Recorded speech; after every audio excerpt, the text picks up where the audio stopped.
Roque, malapit na kasi nating ipagdiwang ang Independence Day at ngayon kasalukuyan din yung National Flag Days. Ano po ang mensahe ng Malacanang para sa mga okasyong ito at may schedule po ba si Pangulong Duterte na may kaugnayan sa mga okasyong ito? Meron po, dadalo in person ang Presidente sa komemarasyon ng ating Independence Day. Ito po ay sa labas ng Metro Manila but I'm not at liberty to say for security reasons.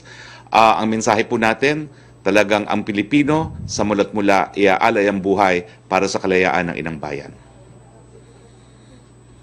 Okay, thank you so much po Secretary Roque at sa ating mga guests. Thank you, Mela. Punta tayo kay Yusek Rocky, please.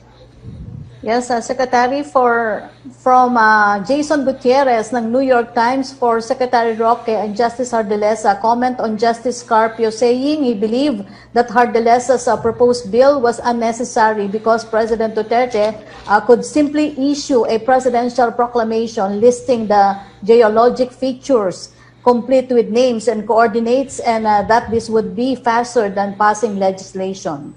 That's so wrong. Unang-una, the tribunal said na nga yung ating domestic law, PD 1596, is inconsistent with UNCLOS. Now, tama po, it does not automatically nullify the domestic law.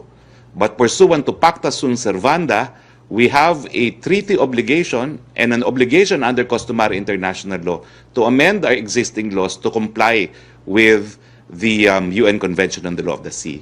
Hindi naman kasi po pwede na yung kaparehong desisyon kung saan sinabi ng tribunal na walang basihan ang Chinese claim to historic waters sa 9 dash lines because hindi ito sang-ayon sa UNCLOS, yun lang ang kikilalanin natin at i-ignore na natin yung provision ng desisyon na nagsasabi na yung 1596 natin ay hindi rin sang-ayon. Totoo po, hindi siya na-nullify. It continues to be valid because the tribunal has no power to nullify our domestic laws. But we need to amend it to conform with it.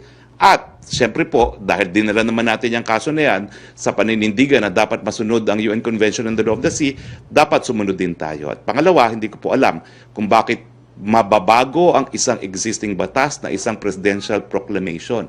Ang alam ko po sa bansang ito may separation of powers, tagapagpatupad lang po ang executive, ang nagbibigay ng pulisiya ang Kongreso.